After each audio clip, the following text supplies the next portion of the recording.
The Christmas Masquerade by Mary E. Wilkins Freeman. On Christmas Eve, the mayor's stately mansion presented a beautiful appearance.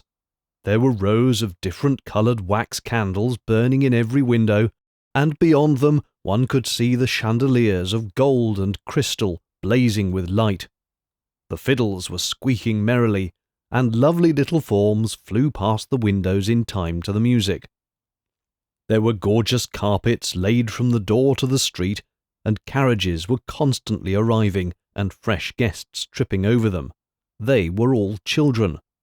The mayor was giving a Christmas masquerade tonight to all the children in the city, the poor as well as the rich. The preparation for this ball had been making an immense sensation for the last 3 months. Placards had been up in the most conspicuous points in the city, and all the daily newspapers had at least a column devoted to it, headed with "The Mayor's Christmas Masquerade" in very large letters. The mayor had promised to defray the expenses of all the poor children whose parents were unable to do so, and the bills for their costumes were directed to be sent in to him. Of course, there was great excitement among the regular costumers of the city, and they all resolved to vie with one another in being the most popular and the best patronized on this gala occasion. But the placards and the notices had not been out a week before a new costumer appeared, who cast all the others into the shade directly. He set up his shop on the corner of one of the principal streets and hung up his beautiful costumes in the windows. He was a little fellow, not much bigger than a boy of 10. His cheeks were as red as roses, and he had on a long curling wig as white as snow.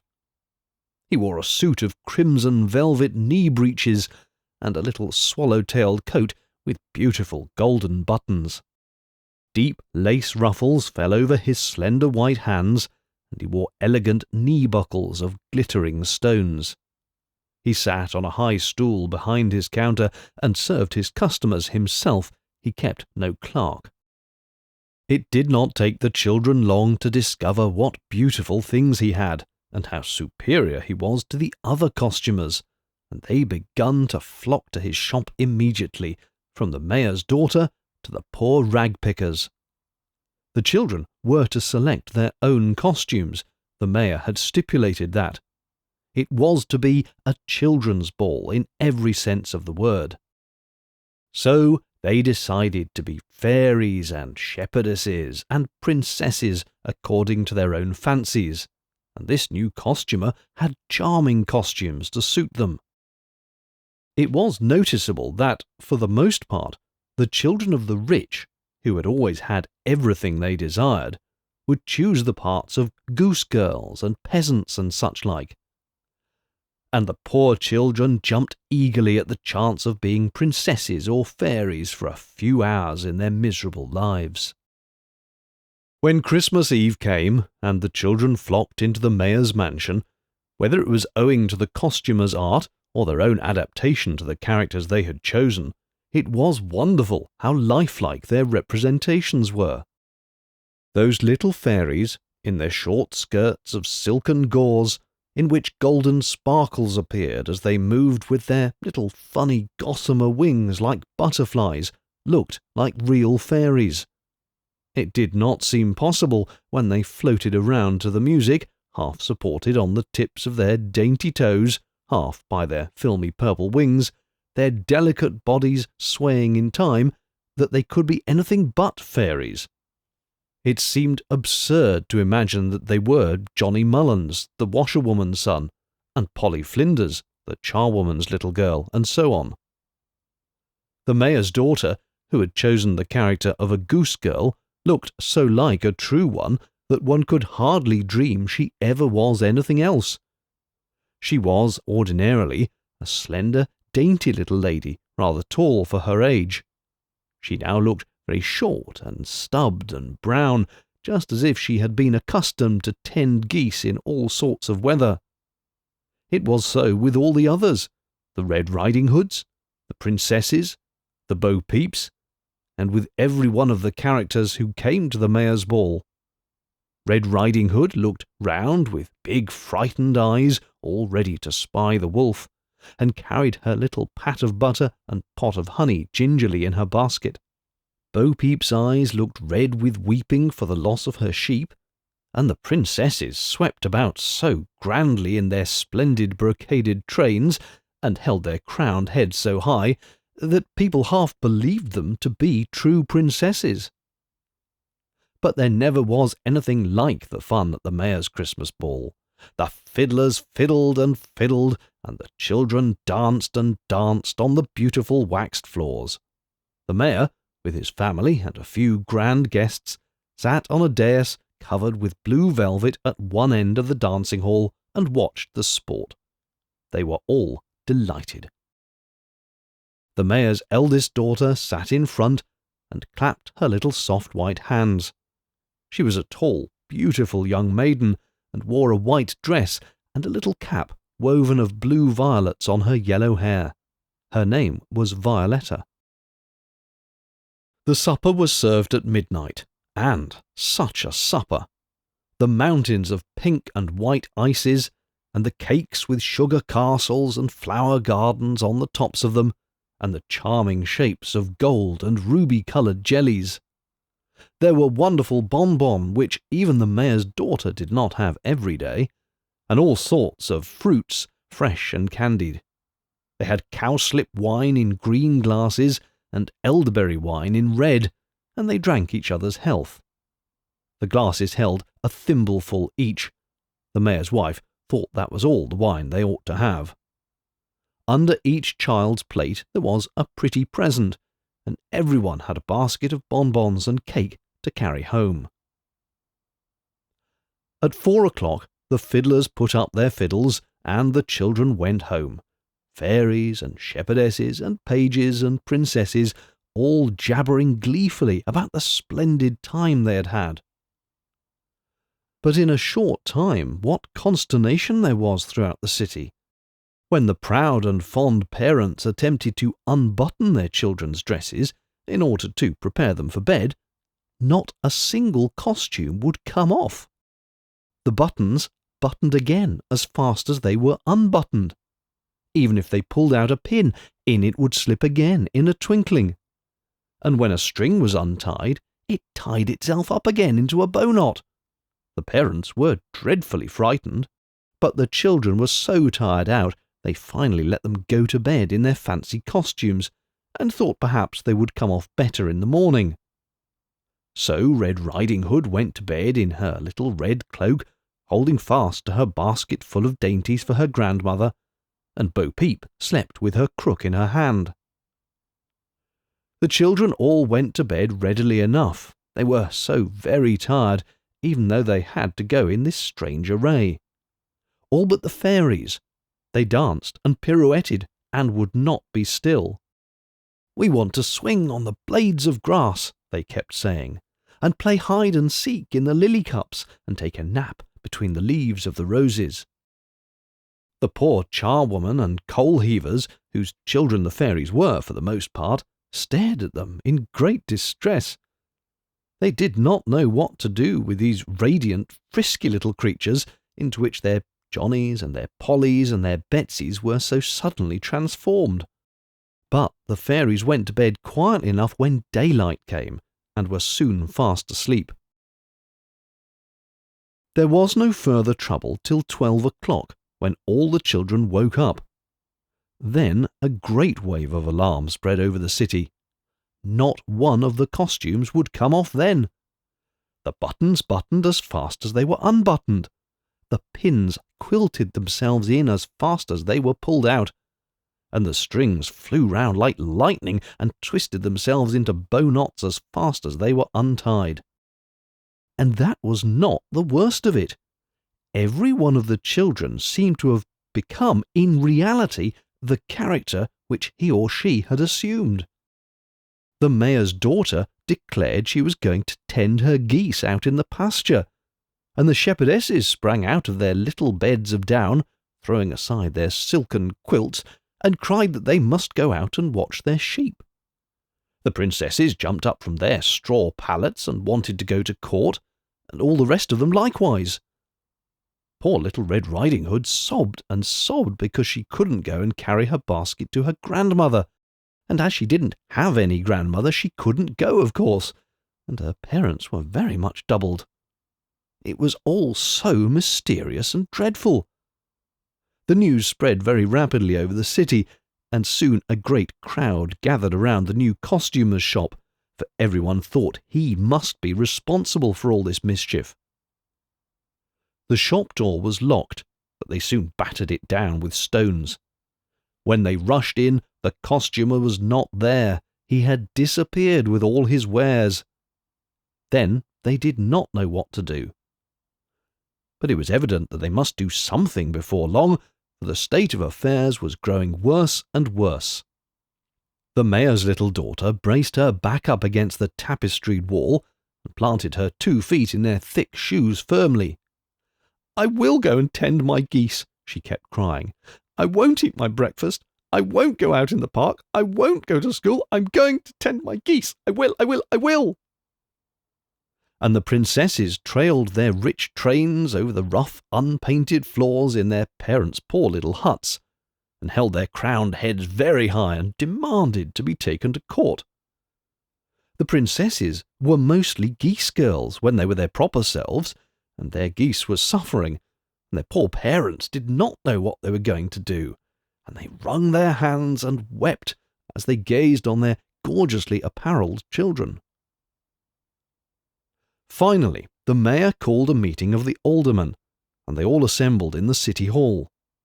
Nearly every one of them had a son or daughter who was a chimney sweep or a little watch girl or a shepherdess. They appointed a chairman, and they took a great many votes and contrary votes, but they did not agree on anything, until everyone proposed that they consult the wise woman. Then they all held up their hands and voted to unanimously. So the whole board of aldermen set out, walking by twos, with the mayor at the head, to consult the wise woman. The aldermen were all very fleshy, and carried gold-headed canes which they swung very high at every step. They held their heads well back and their chins stiff, and whenever they met common people they sniffed gently. They were very imposing. The wise woman lived in a little hut on the outskirts of the city. She kept a black cat. Except for her, she was all alone. She was very old and had brought up a great many children, and she was considered remarkably wise. But when the alderman reached her hut and found her seated by the fire, holding her black cat, a new difficulty presented itself. She had always been quite deaf, and people had been obliged to scream as loud as they could in order to make her hear. But lately she'd grown much deafer, and when the alderman attempted to lay the case before her, she could not hear a word. In fact, she was so very deaf that she could not distinguish a tone below G sharp. The aldermen screamed till they were quite red in the faces, but all to no purpose. None of them could get up to G sharp, of course. So the aldermen all went back, swinging their gold-headed canes, and they had another meeting in the city hall. Then they decided to send the highest soprano singer in the church choir to the wise woman. She could sing up to G sharp just as easy as not. So the high soprano singer set out for the wise woman's in the mayor's coach, and the aldermen marched behind, swinging their gold-headed canes. The high soprano singer put her head down close to the wise woman's ear and sung all about the Christmas Masquerade and the dreadful dilemma everyone was in G sharp. She went even higher sometimes, and the wise woman heard every word. She nodded 3 times, and every time she nodded, she looked wiser. "Go home and give 'em a spoonful of castor oil all round," she piped up. Then she took a pinch of snuff and wouldn't say any more. So the alderman went home, and everyone took a district and marched through it, with a servant carrying an immense bowl and spoon, and every child had to take a dose of castor oil. But it didn't do a bit of good. The children cried and struggled when they were forced to take the castor oil, but 2 minutes afterward the chimney sweeps were crying for their brooms, and the princesses screaming because they couldn't go to court, and the mayor's daughter, who had been given a double dose, cried louder and more sturdily, "I want to go and tend my geese! I will go and tend my geese!" So the alderman took the high soprano singer, and they consulted the wise woman again. She was taking a nap this time, and the singer had to sing up to B flat before she could wake her. Then she was very cross, and the black cat put up his back and spit at the alderman. "Give 'em a spanking all round," she snapped out, "and if that don't work, put 'em to bed without their supper." Then the alderman marched back to try that, and all the children in the city were spanked, and when that didn't do any good, they were put to bed without any supper. But the next morning, when they woke up, they were worse than ever. The mayor and the alderman were very indignant, and considered that they had been imposed upon and insulted. So they set out for the wise woman again, with the high soprano singer. She sang in G sharp how the alderman and the mayor considered her an impostor, and did not think she was wise at all, and they wished her to take her black cat and move beyond the limits of the city. She sang it beautifully. It sounded like the very finest Italian opera music. "Dearie me," piped the wise woman when she had finished, "how very grand these gentlemen are." Her black cat put up his back and spit. "5 times 1 black cat are 5 black cats," said the wise woman, and directly there were 5 black cats, spitting and meowling. "5 times 5 black cats are 25 black cats," and then there were 25 of the angry little beasts. "5 times 25 black cats are 125 black cats," added the wise woman with a chuckle. And the mayor and the alderman and the high soprano singer fled precipitately out of the door and back to the city. 125 black cats had seemed to fill the wise woman's hut full, and when they all spit and meowled together it was dreadful. The visitors could not wait for her to multiply black cats any longer. As winter wore on and spring came, the condition of things grew more intolerable. Physicians had been consulted, who advised that the children should be allowed to follow their own bents for fear of injury to their constitutions. So the rich alderman's daughters were actually out in the fields herding sheep, and their sons sweeping chimneys or carrying newspapers. And while the poor charwoman's and coal-heavers' children spent their time like princesses and fairies. Such a topsy-turvy state of society was shocking. While the mayor's little daughter was tending geese out in the meadow like any common goose girl, her pretty elder sister Violetta felt very sad about it, and used often to cast about in her mind for some way of relief. When cherries were ripe in spring, Violetta thought she would ask the cherry man about it. She thought the cherry man quite wise. He was a pretty young fellow, and he brought cherries to sale in graceful little straw baskets lined with moss. So she stood in the kitchen door one morning and told him all about the great trouble that had come upon the city. He listened in great astonishment. He had never heard of it before. He lived several miles out in the country. "How did the costumer look?" he asked respectfully. He thought Violetta the most beautiful lady on earth.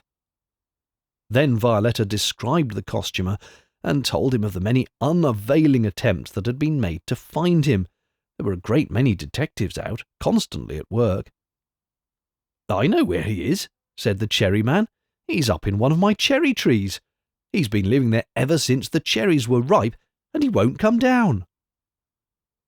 Then Violetta ran and told her father in great excitement, and he at once called a meeting of the aldermen, and in a few hours half the city was on the road to the cherry man's. He had a beautiful orchard of cherry trees, all laden with fruit. And sure enough, in one of the largest way up amongst the topmost branches sat the costumer, in his red velvet and short clothes and his diamond knee-buckles. He looked down between the green boughs. "Good morning, friends," he shouted. The aldermen shook their gold-headed canes at him, and the people danced round the tree in a rage.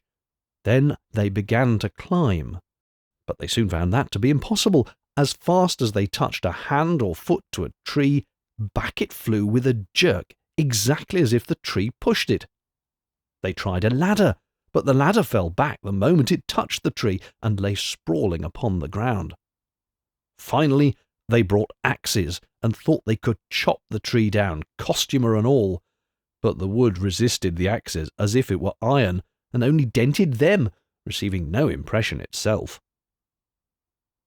Meanwhile, the costumer sat up in the tree, eating cherries and throwing the stones down. Finally, he stood up on a stout branch and, looking down, addressed the people. "It's of no use your trying to accomplish anything in this way," said he. "You'd better parley. I'm willing to come to terms with you and make everything right on 2 conditions. The people grew quiet then, and the mayor stepped forward as spokesman. "Name your 2 conditions," said he, rather testily. "You own tacitly that you are the cause of all this trouble." "Well," said the costumer, reaching out for a handful of cherries, "this Christmas masquerade of yours was a beautiful idea, but you wouldn't do it every year, and your successors might not do it at all. I want those poor children to have a Christmas every year. My first condition is that every poor child in the city hangs its stocking for gifts in the City Hall on every Christmas Eve, and gets it filled too. I want the resolution filed and put away in the city archives." "We agree to the first condition," cried the people in one voice, without waiting for the mayor and aldermen. "The second condition," said the costumer, "is that this good young cherryman here has the mayor's daughter Violetta for his wife. He has been kind to me, letting me live in his cherry tree and eat his cherries, and I want to reward him." "We consent," cried all the people, but the mayor, though he was so generous, was a proud man. "I will not consent to the second condition," he cried angrily. "Very well," replied the costumer, picking some more cherries. "Then your youngest daughter tends geese the rest of her life, that's all." The mayor was in great distress, but the thought of his youngest daughter being a goose girl all her life was too much for him. He gave in at last. "Now go home and take the costumes off your children," said the costumer, "and leave me in peace to eat cherries." Then the people hastened back to the city, and found to their great delight that the costumes would come off. The pins stayed out, the buttons stayed unbuttoned, and the strings stayed untied. The children were dressed in their own proper clothes, and were their own proper selves once more.